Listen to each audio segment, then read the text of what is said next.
THA Talks, for free thought and open minds. And for freedom of speech.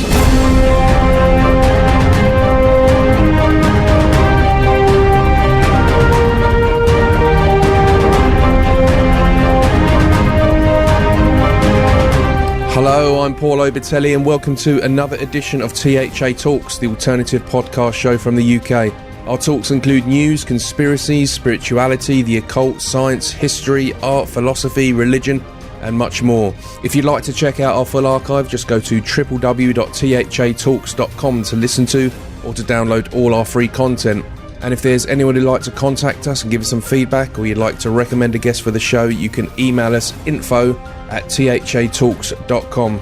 And don't forget, you can subscribe to the show via our RSS feed, and you can also find us on iTunes, Stitcher, Spotify, YouTube, and many other podcast directories out there.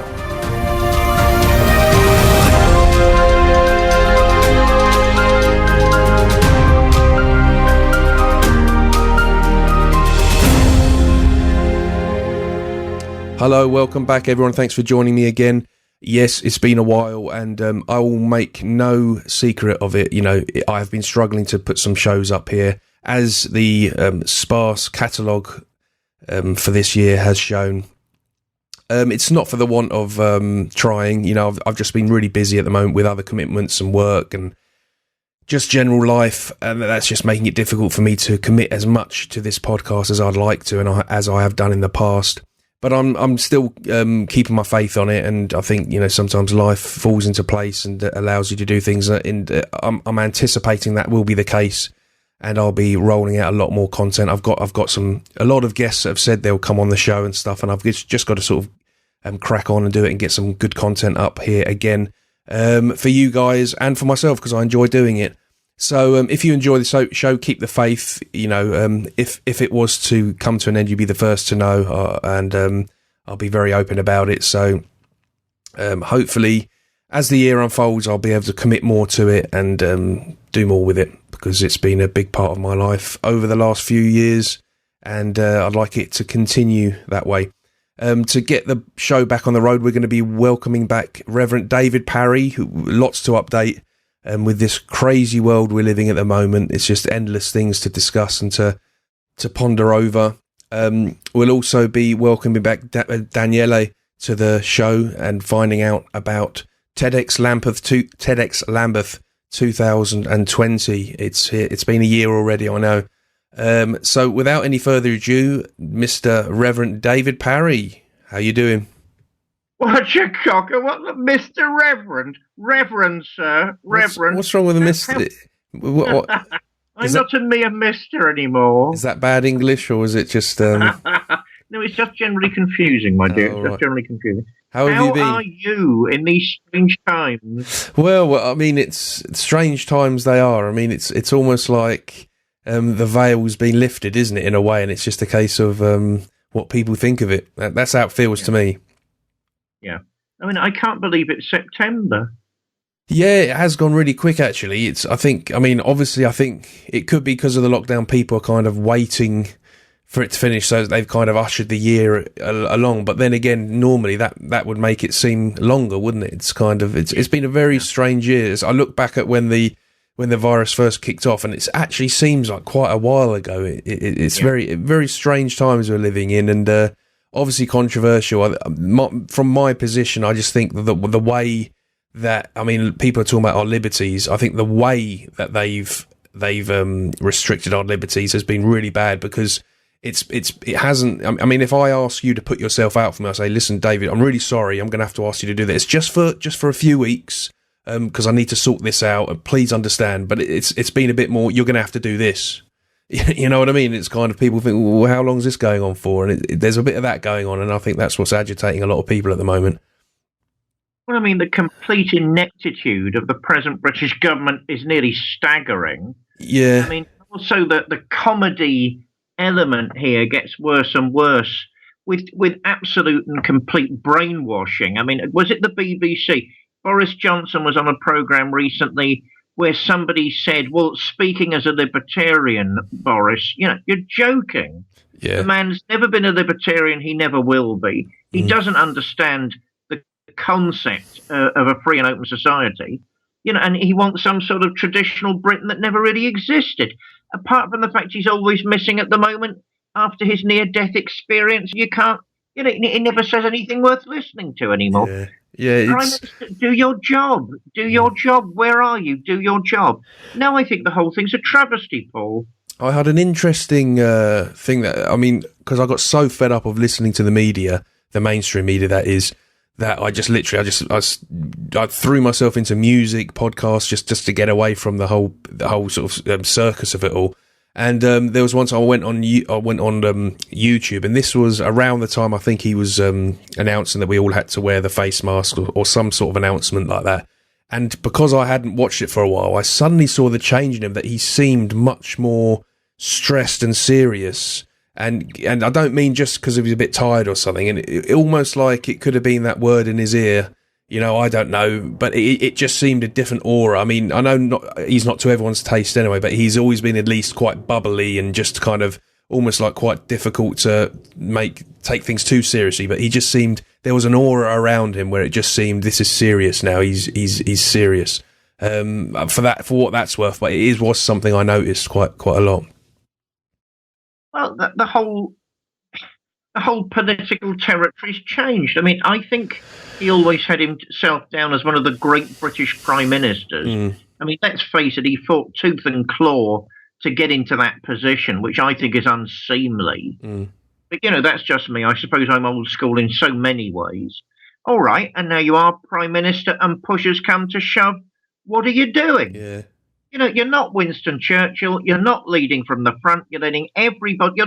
You're letting this country be governed by the press and by uninformed, segments of public opinion. Yeah, no, I think that's a good way of looking at it. I've always said, I think on this show, people have been listening, the mainstream media are absolute dangerous. That they lie and just. I mean, not to change the subject too much, but the other day there was, I can't even remember her name, but it was a female, quite popular singer of a girl band, and she was diagnosed with cancer and stuff, and it's all over the front page and stuff.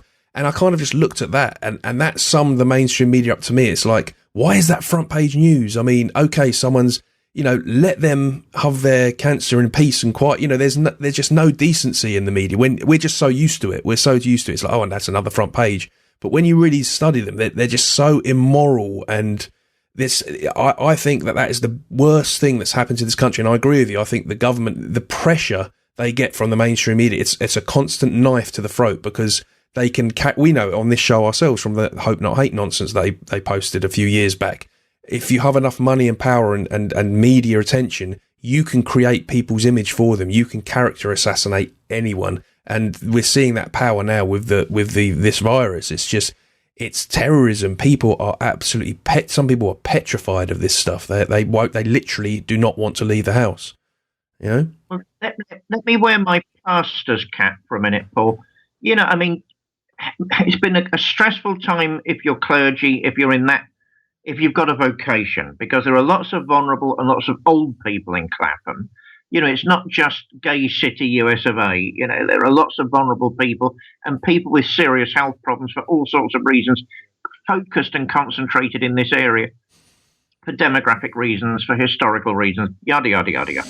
They have been, you've hit it on the head, my friend. They have been terrified. They've been misinformed. Some of them are afraid to leave their houses, and some of them are wearing face covering in their houses because they seriously don't know what to do anymore. The level of misinformation has been off the scale. Yeah. The level of contradiction. I mean, I'm 62. I was 62 a few weeks ago.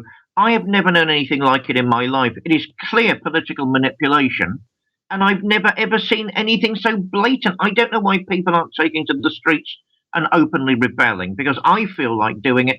And I'm a minister of religion. I think it's absolutely disgusting what's happening. You cannot have a country run by focus groups. You cannot have a country run by people who simply have an agenda of, bigger circulation for their newspapers and more scare tactics to get people watching their programs. This absolutely has to stop.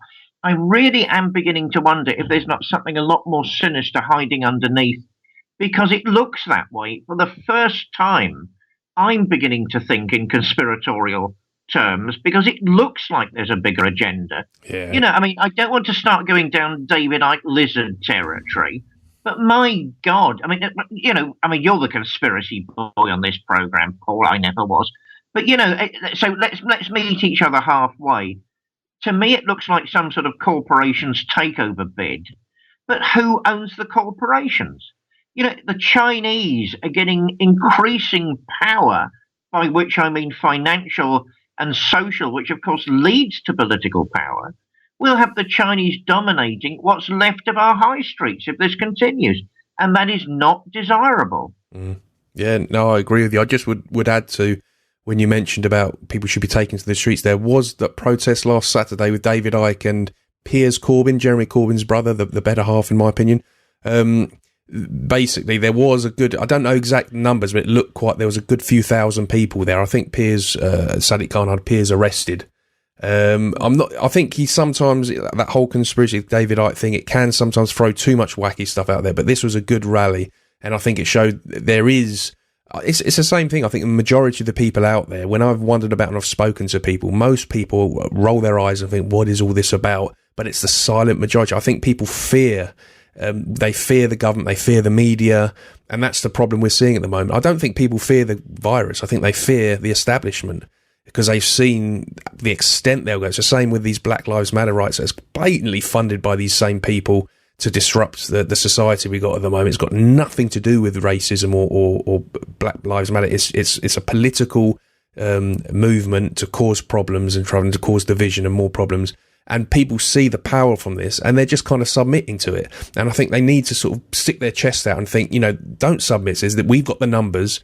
Don't be manipulated like this. And the problem is people I think they're still in the state of mind, just do this, see it through, and everything will go back to normal. And I think we've got to realise it's not going to go back to normal because the more we give, the more they're going to take. I think we're starting to sense that now, that hang on, you're asking for something, I'll give it, and then you're asking for something else. We've got to say no. You know, this is wrong. You know, if there's a virus, the thing is, this is my, I'm going to yabber on just a little bit longer. This is, if you, even on this show and certain conspiracy theorists, when this first came out, most of them were very prepared to believe that this was a serious virus and there was something very, very serious that we had to pay attention to and not just brush this off. John White, who came on the show, he had this as well. I believed most of it from the very beginning. I know a lot of people. So people were prepared to be serious and to knuckle down and to pay attention when it came to it. But then over time, it's that same pattern of disinformation, lack of information, lack of transparency, and damn right contradictions, and the ignoring of perfectly qualified scientists and doctors. Now we're in this position where we're saying, well, there's too many contradictions. You're not respecting our liberties enough. You're expecting us to give them up too easily with no respect in how you're unfolding all this. And that's why people are doubting it now. You know, it's not crazy conspiracy theories. It's people that are just actually being a bit sensible, saying, you know what, this is bullshit. Even if the virus is a genuine threat, as much as a lot of them say, it's still been carried out totally wrong. This whole thing. Sorry, I just had to. It's been a while since I've had a show, so I don't want to steal your stage, Dave. You've come on the show to talk. Well, I've missed this show, and I've missed doing this show with you. I think we need to do a few more over the next couple of months. Yeah, it's been difficult, but I've as I said at the start of this one, just got to start rolling it out a little bit more. Wait for my life to fall into a spot where I can create a mold and start throwing some more shows out there. It will happen. We'll get there eventually. Yeah, I mean, you know, I've had my thirst slaked, because I do a regular show with John Burnwell on a Sunday. Very good. Oh, and what an amazing guy. What a scholar. A real American gentleman and a scholar. Yeah. So I'm quite pleased with that. And it's given me the thirst to get THA going again. Yeah. You know, and my respects to John White. He's a very fine man indeed. Let's start with BLM. I don't get the hang of BLM at all. I mean, I just wish people would have a bit of cultural nous, a bit of cultural knowledge before they start criticising others. I mean, as we all know, there were no favoured and respected black people in the past. I mean, not people like Louis Armstrong, not people like Sammy Davis Jr., not people like Dame Shirley Bassey. And I seem to remember men actually standing as she entered the room. So, we've never shown respect to black people. I mean, that is ridiculous. That is absolutely ludicrous, laughable, misinformed, and highly manipulative. What triggered all that? I was offended at. There's a policeman making a killing move on a black guy. Now, admittedly, he was far from being a saint, but the police are there, no matter what country they're in, to do a certain job, not to make killing moves on suspects. So I can understand what kicked all that off. I cannot understand what came next, which is a misreading and a rewriting of recent history. It's not true that I hate these simplifications. White culture, black culture. There's no such thing. But it's not true that white society was trying to erase black culture. That's just simply not the case. And I find it deeply offensive that anybody's trying to say that. And also, things got completely out of control. I mean, I noticed various war memorials. What a total pacifist hippie I am. But so why are Black Lives Matter desecrating the tomb of the unknown soldier? That's to remember people who can't be remembered, who history's forgotten, who we don't know their names. We know their sacrifices, but we don't know who they were particularly. They were desecrating peace monuments. They were even desecrating, and that is the word I think that is most appropriate, sacred things being offended. Even things left over from the English Civil War. Well, I mean, let's be blunt. There weren't many black people, if any, involved in the English Civil War. It was hundreds of years ago. That is ridiculous. This is not America. This is Europe. And also the nonsense that was coming out after that about the slave trade. Is it true that that's vile, inhuman, beastly beyond description? Yes. Is it true that Britain, Canada, and America were three of the major players in that? Yes. But let's talk about the Arabic slave trade as well, because that was doing its damnedest to live up to the international trade. Of course, the trouble with slavery is that it was an industry. That's why it was so difficult to stop. And the Arabs were doing it with a gusto, along with wicked Europeans, and actually in certain parts of the world are still doing it. So why can't we discuss those things as well? Yeah. This is politics that's deliberately blind to certain issues and certain processes, and that is unhealthy for everybody. In terms of the demonstration, I mean, I was tempted to go to that, but I get sort of chronic rheumatism sometimes at the minute, so actually I couldn't. And I'm editing a monster book, as I've called it, from Kazakhstan at the minute, which needs to be done. So I was following what was happening there. Yeah, there were thousands and thousands of people, but we need more, Paul. We need more to stand up to the very, very clear political manipulation that is now accompanying these events. I personally think there is something called COVID-19. I personally think it is a killer of a disease. I don't think the numbers merit any of these. Let's look at the government's own numbers. They don't merit the crushing of British civil liberties. It has taken centuries and centuries for our people and our communities to reach those zeniths of freedom, and there are more ahead. And now everything's being dragged back hundreds of years because the gym generation is frightened to get sick. It's frightened to have the flu. Let's face it, it's my generation. It's my age group that's more vulnerable. I mean, I'm in my 60s, so I'm not the most vulnerable. It's the 70s. But, I'm vulnerable. If it comes into my home, I'm the one who's vulnerable, not the younger people. But, it's better to take it on the chin and lead a relatively normal life. Who's overreacting to this? The 20-year-olds and 30-year-olds, like it's a killer. It's not the plague. It's not the bubonic plague. It's not the Black Death. I'm sorry, you won't be able to go to a gym all day, every day. Grow up. How about having a bit of social responsibility and not being so selfish? It's not just about you, Jim, and your life. There is a bigger perspective here. The facts are being clearly politically manipulated, and they're designed to remove civil liberty and keep us all under a level of sedated control that I've never seen before, and I will oppose with every last drop of my blood. Yeah, I'm with you 100% there, and I think regarding history, I think we've been seeing it a while. What it is we can look back at history and we can see that history was much less domesticated than it is today. Our lives. That doesn't mean we're better than our ancestors. This is the thing: is when you get they're talking about slavery and stuff. We have Alexa today. That's our slave. We have a real comfortable lap of luxury life. We all live like the old kings and queens today, all of us. So we don't need this. You know what I mean? I'm not saying that slavery was justified. I'm not trying to say that. I'm saying if you're going to go back in time, it's a less domestic. It was it was more wild. It wasn't as domesticated. So you can't just cherry pick a way of life and take that and judge it by today's standards of you and I, because a lot of these people that are sort of posturing and super moral, they probably would have had slaves back there than themselves, because they would have been in that era, and they probably wouldn't have been any more moralistic than our ancestors were, because they lived much tougher, less forgiving, brutal lives than we do now.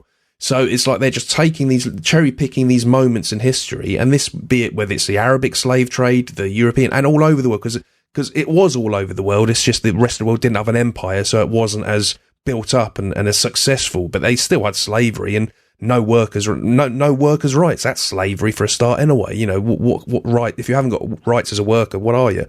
But you know, so what they do is they take this, and for the less educated the modern world haven't been educated, you just take something and say, well, look, you know, you could say that people used to cut their arms off when they broke their arm because they couldn't fix it.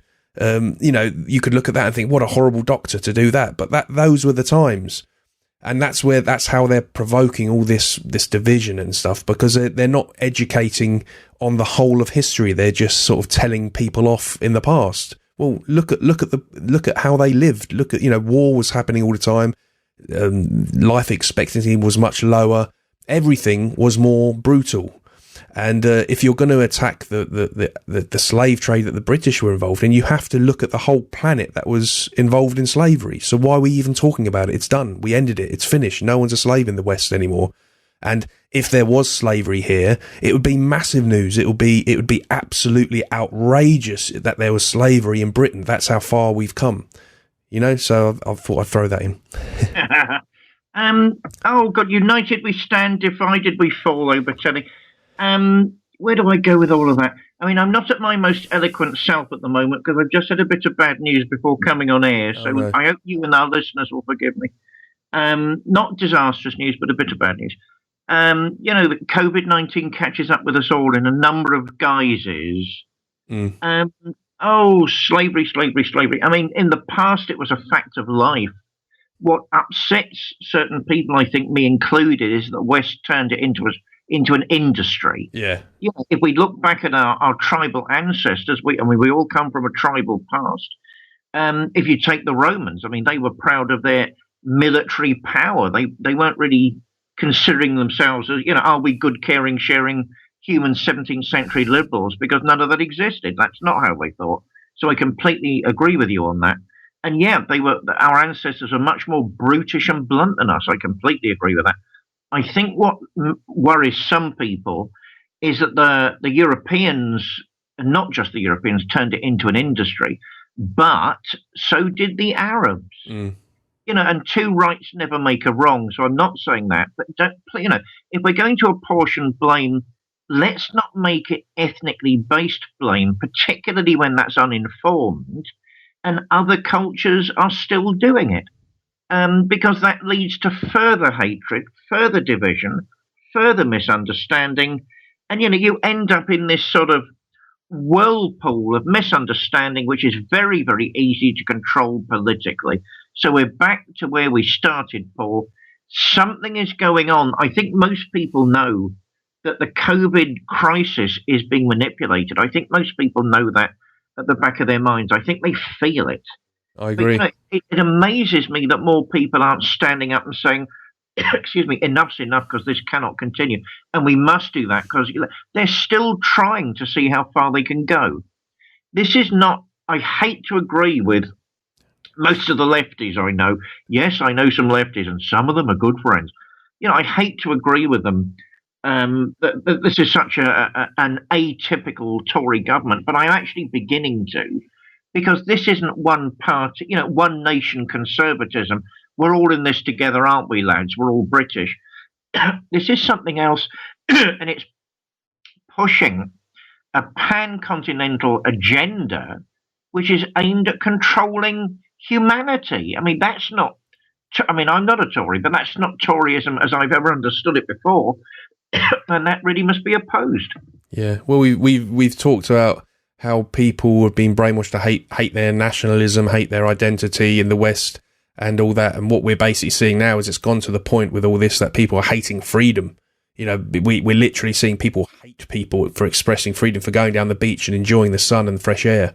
That's how bad it's got to cover your face. It's very dark times, and I think you're right. I think most people are waking up to it. So let's hope that creates a bit of momentum, and we've got to try and look for some positivity, and maybe this is what's needed to sort of wake a lot of people up. People are waking up, so let's see where that goes. But we have got someone else waiting to come on the show as we speak now, because and I think this person probably hasn't had time to talk about what we're doing here, because he's been incredibly busy with TED X Lambeth 2. Is that right, David? It is indeed, and I'm handing over to young Daniele now. Daniele, how are you doing? Paul, I'm very well. How are you? I'm good. To be on the show again. No, it's great to have you back. And as I say, I'm sure you've been pretty busy with organising this to get to worry too much about other things at the moment, because it's a real headache. Well, a good headache, should I say, organising these things. Oh gosh. First of all, let me thank you again for inviting me to be on this show. No problem. It's really wonderful. When you and David get together, there's a blast, a blast of information that really shakes people. So I'm really glad to be a part of it. And by the way, I've been listening to some of your previous talks, THA interviews, and I must say that they're really amazing. I've never come across anything like that before. When anyone ever says that, I always wonder whether they're going to be offended or really like it, one of the two, which direction they'll go on. I love it. Good, cool. Well, yeah, I mean, your show done. A lot of people enjoyed the show when you came on. Was it? I think you might have come on twice last year. Yeah, twice. We done one with you yourself, and then you came on again for the TEDx. So both shows have gone down well. So I think our listeners like hearing from you. And this, I mean, I've been looking at the list of speakers you've got for this new TEDx Lambeth number 2, and it looks like you've shaken it up a little bit. So it's I'm looking forward to doing it myself. I'm definitely looking forward to it. Oh, well, I mean, you're right. Lots of people did enjoy last year's event. It was my first event that I organised. So it was really challenging. It was very stressful on the day. And you were a part of it too. So yeah, and I really enjoyed it. No, that was my pleasure, my pleasure. Yeah, I mean, I could see you were, towards the end of it, you could see you were actually quite emotional, because I think you worked so hard to get it going and it went down so well. I think you were kind of so relieved at the end. You could see, you're sort of buzzing a bit at the end. So it was a really nice day. Nice to see you at the end being so happy with it and stuff. It was nice to see, Yeah, he just reminded me. I did cry on stage. Yeah, I wasn't going to say that. I was going to see if you wanted to own up to that one. Yeah. Well, no, it was wonderful. It was wonderful, and I thank all the speakers and all the volunteers involved, especially David, because he really helped me organize the event. So I'm really grateful to everyone involved. In regards to this year, we have really tried to make it different. So we've moved the venue to another room at the Royal Society of Arts in London. So we've moved the venue upstairs to the Great Room. It's a lot bigger. It's a lot spacier than the first venue, and there are paintings around sort of the ceiling and the walls. So it's a lot more prestigious, and in terms of the speakers, we've really tried to sort of bring more variety this year. So last year, I was really sick of people saying, this event isn't about politics or religion. You can't discuss these sorts of things. And I noticed lots of people didn't like that because, TED is known for, sort of themes like technology, education, and design. They're not really into politics, religion, and sort of other sorts of topics. But I really tried to push that. I didn't want my TEDx to be sort of like all the other ones. So we've tried to push that boundary. Yeah. And so this year we've actually got a speaker, an anti-feminist activist and politician. I know you're talking about Elizabeth Hobson. I am. Yeah. She's been on the show good few years ago now. Yeah. I know. Yeah. It's a close network. So yeah, she's involved this year, and she's going to talk about anti-feminism. And people who are who are familiar with TEDx will find that surprising. But we've managed to push that boundary. We want to sort of shake TED from our end. And we've got lots of other interesting speakers, like Sir David Omand, who was the head of GCHQ in 1996 up to 1997. So for about a year, he was the head of GCHQ, and GCHQ is, I'm sure, lots of people are familiar with it, but it's the signals agency, the signals intelligence agency of Britain. Yeah, he must have heard a lot of things in his time, I'd imagine. Yeah. So I mean, MI6, MI5, and then there's GCHQ. Snowden was involved, so he had a lot to say about what GCHQ is up to. So surveillance and I can believe it. That's going to be very fascinating. I'd like to bump into him at the sandwich bar during the break. That's for sure, and have a little chat. Yeah. Well, you've got to be very careful because David said last year he was standing behind him and he was taking notes. Yeah. And listening in on conversations and making notes. Exactly. So you've got to be a bit careful. That information could be used against you. But his topic is about his talk will be about learning from how spies think. So that's the theme of his talk. He's publishing a new book, so he's going to talk about that idea. But I think. There will be opportunities for people who are interested to actually have a chat with him during intermission. So if anyone is interested, please come to this event. You'll get a chance to meet the former head of GCHQ. I think that's a rare opportunity. Yeah, I got that definitely. So and we've got David. Once again, he'll be on with us again this year. This time he's going to be on his own, so we won't be seeing Harlampi Girostrikov, who's an Austrian painter, a very famous Austrian painter. So David is going to talk about conceptualism, art. Yeah. So I'm really excited about that. We've got a couple of other speakers as well. So in total, we're going to have 11 speakers and performers.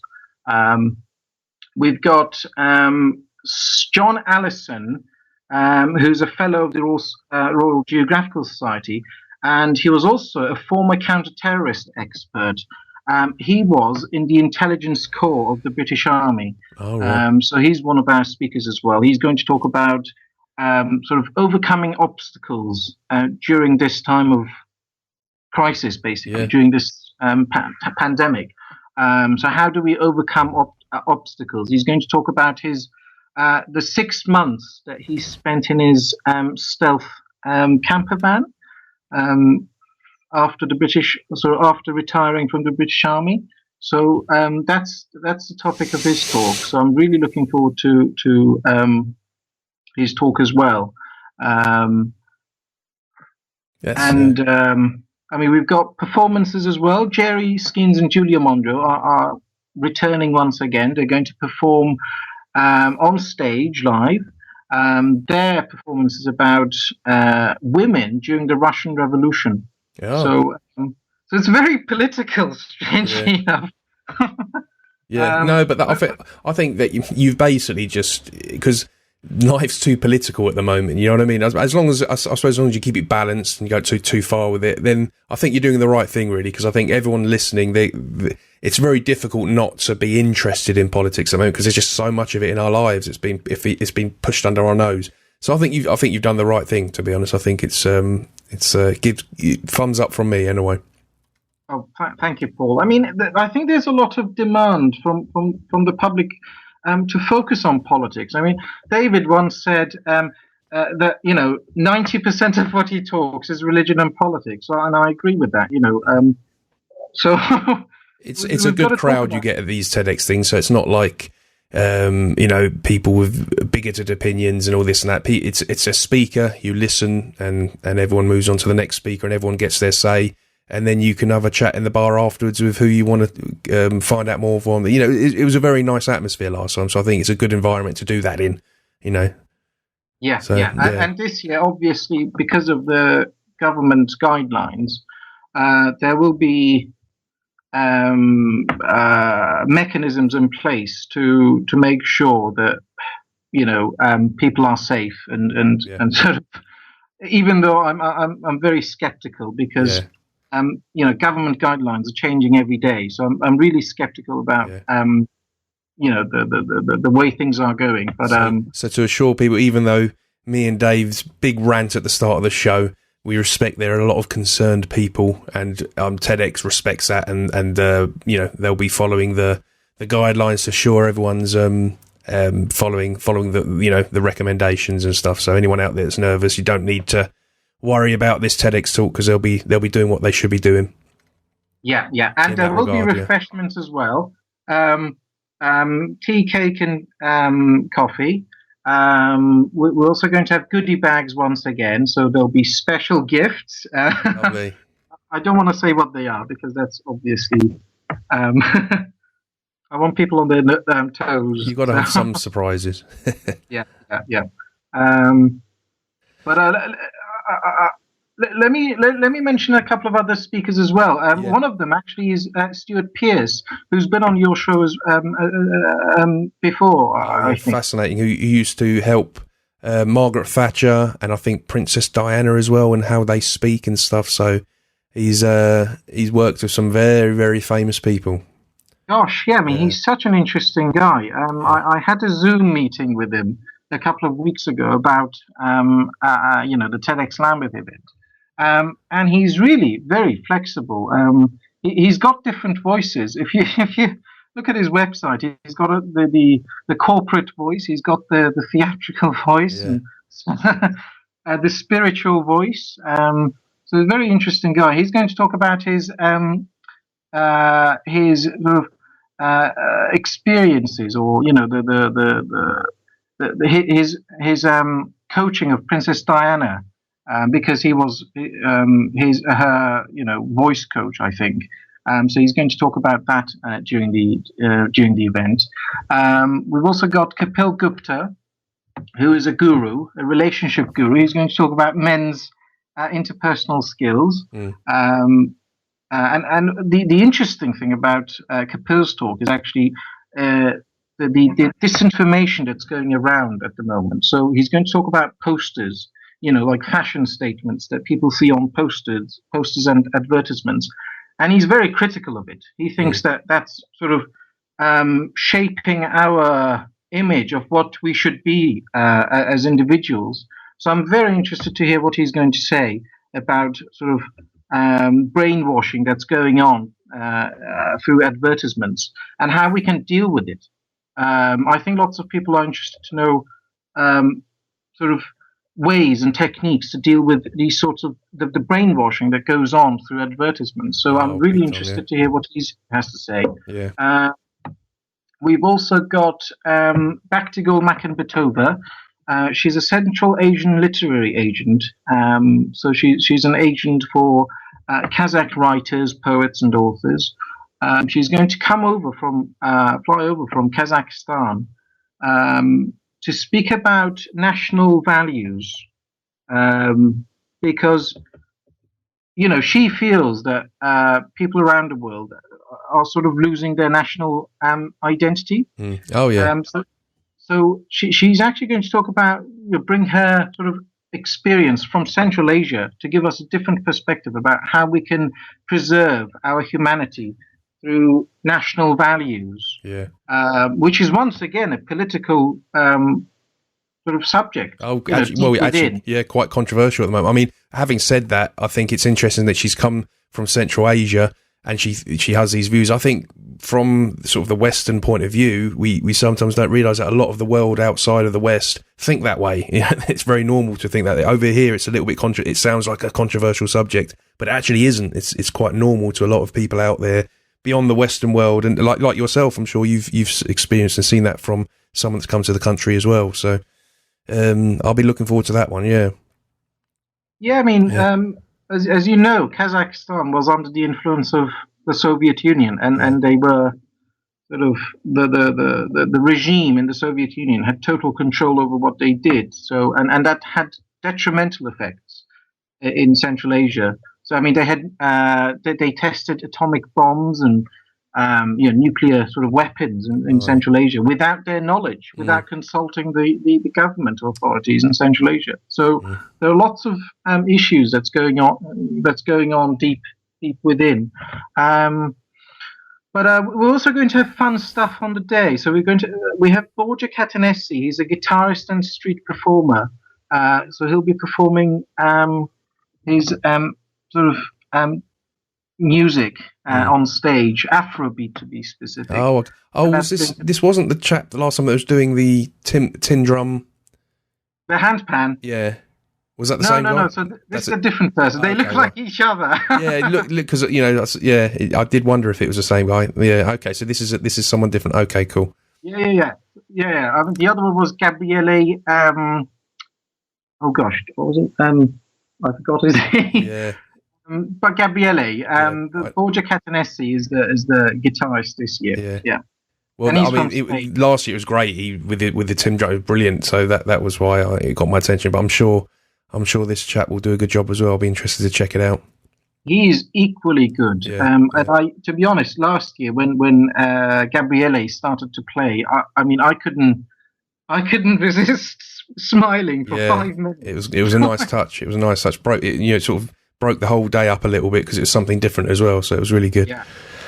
I mean, there's what we want to do with TED X Lambeth is to bring lots of variety. So it's a 3.5-hour event. We have 2 intermissions, so that gives lots of opportunities for people to network with the speakers and other people. And also, obviously the refreshments, the goodie bags. But the topics are sort of, there's a lot of variety in the topics that we're trying to bring on to the table. And by the way, I think we're the best TEDx event in the UK. We're actually the fastest growing TEDx on social media. So on Instagram, we've actually got 5,585 followers at the moment. Brilliant. Almost as big as all the big ones like TEDx London. Well, you've been putting the work in. You've definitely put the work into it and focused on it, and so you deserve that recognition. Definitely, that's how I see it. If you put the effort in, the success normally comes. So well done. Yeah. Thank you, Paul. I mean, we've also started webinar conversations. So they're a bit like THA sort of format. So there's a podcast, a radio show like.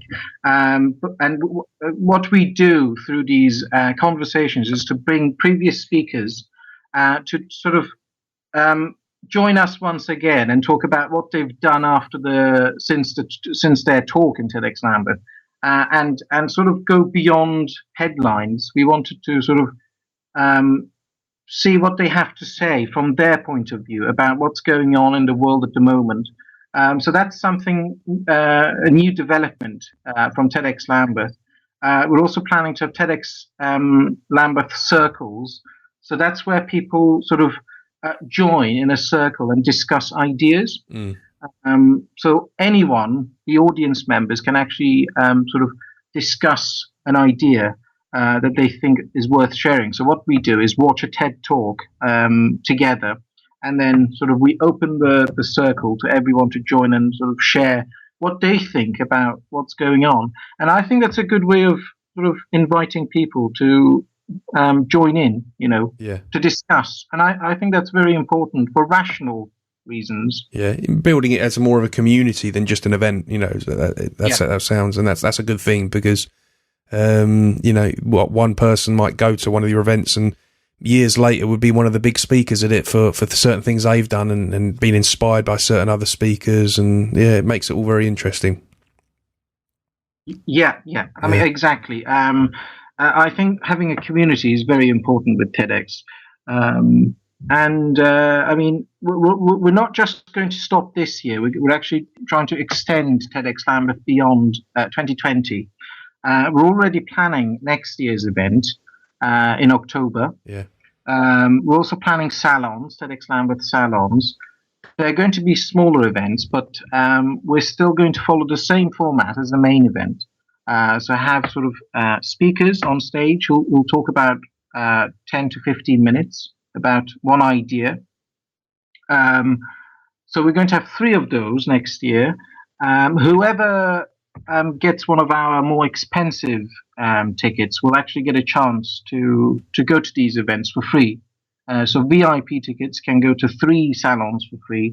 Premium tickets can go to 2 salons for free, and so on. Yeah. So that's our plan for next year. And, once again, we're actually trying to sort of keep our venues inside Royal Societies. So, we're actually based in the Royal Society of Arts at the moment, but we want to extend it beyond that. We want to move on to different venues. We want to keep it very prestigious, and I think that's what makes us unique as an organization. It is a non-profit organization. Yeah. No, yeah, that's I'm getting in the mood for it now already. Definitely something to look forward to. And is David there next year? Has he got any comments on it? Yeah. Just I think you're both sharing a mic there, aren't you? You're actually in the same location, so that's why there's a little bit of a gap between you speaking, just so the listeners know. I'm back in the hot seat over telly. So what was that? Oh, it's all right. I wasn't sending Daniele away. I just wanted to get your thoughts on it, because obviously I think you've probably been eagerly listening there. Well, the whole TED thing. I mean, I was sort of in two minds about main TED talks. I could always see why TEDx talks were a preferable option. I mean, they're licensed by TED. I mean, it took Dan, I think it was 4 months to go all through the rigmaroles of paperwork. I mean, I'm not sure I'd have had the patience, and they were intrusive in what they wanted to know. But, he was eventually given the license. And I've always seen that a locally organised TED event made sense. That's what the community does to serve itself, how the community explores its potentials, its resources. Whereas some of these main TED talks leave me as, quite cold. It's blatant career building. So, what you do is stand up and say the most controversial thing you can think of, and then hope for a round of applause afterwards. I mean, I've not got much time for that. Although my overall opinion to the TED enterprise is softening because of my involvement in all of this. I mean, what can I say? The lineup this year is glittering. It gets better every year. It is. It's a really good lineup, it seems, this year. It's a little bit of a variety, and just for me personally, I mean, obviously everyone's got their taste and stuff. There's a few speakers here that I generally would tune into and listen to. So I'm really, I'm looking forward to getting down there to this. Yeah.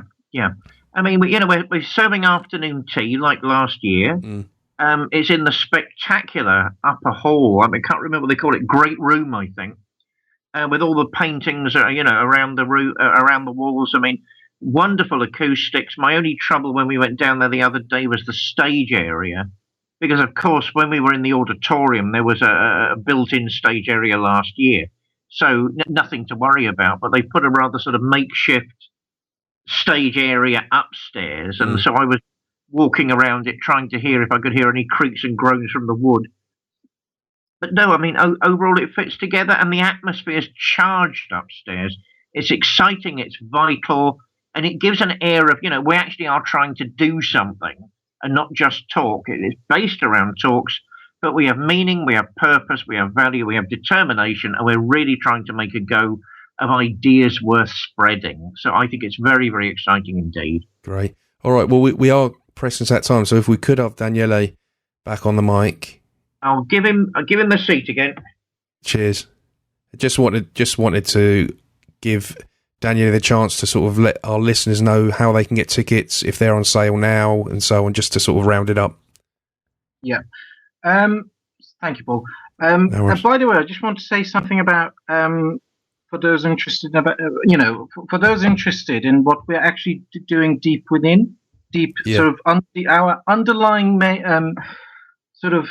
theme this year is beyond antinomies. We want to go beyond opposites. That's what the theme is for this year. Yeah. And for those people who are looking very closely, they'll notice that we've been trying to push this event to go ahead in October, unlike many other TEDx events. And the reason for that is because we want to show people that perhaps they need to question what's going on in terms of COVID-19, because lots of events have stopped they've stopped their plans. We didn't want to do that. We wanted to question these ideas, these sort of the misinformation through this event. So that's what we're actually trying to do through this year as well. But in terms of booking the tickets, the easiest way to do that would be to visit our website, tedxlambeth.com, and there's a link there. So if people click on book now, that will take. There's no minimum or maximum number of tickets that they can purchase. I just lost you for a minute. Then could you just repeat that? When you said click a link, you kind of froze a little bit. Could you carry on from that point? Oh, so they need to click on book now. So that comes up on our website, tedxlambeth.com. Yeah. So if they click on book now, that will take them to to the Eventbrite webpage where they can book their tickets. We've got gallery seats, premium seats, and VIP seats available at the moment. We've sold out the rear seats, but we've still got quite a number of seats for those of you who are interested. Great. Yeah, no, it's I'm sure there's a lot of listeners eager to get down to that, and obviously I'll be there, David will be there, and if anyone comes along, it'll be great to come and say hi and introduce yourselves, and it'll be an enjoyable day. So yeah, it's been great. Well, it's been great catching up with both of you. Obviously, with this virus thing, it's been the most unsocial year going for everyone at the moment, which again, thumbs up for you trying to push on with this one for October, and it will get THA's full support. Before we wrap it up, is there anything either you or David would like to add just before we wrap it up? Yeah, we need a Bodines shortly over telly. That sounds nice. My veganry is not going well. I was saying, don't tell the vegetarians. I need a meat overload. Yeah. Also, young Ra Castaldo, the American podcast phenomena, is thinking of coming on the show. I think basically everybody's right. When you and I get together, there's a certain radio magic, and it's unwise to throw that away. Absolutely, yeah. THA's not. It's been quiet, but it's not dead. It hasn't caught coronavirus and or anything. So, and anyway, thank you both for your time, and thank you all for listening. And we'll be looking forward to the next one. Hopefully, it'll be a bit sooner. Take care. Bye. Chowsy. Take care. Bye.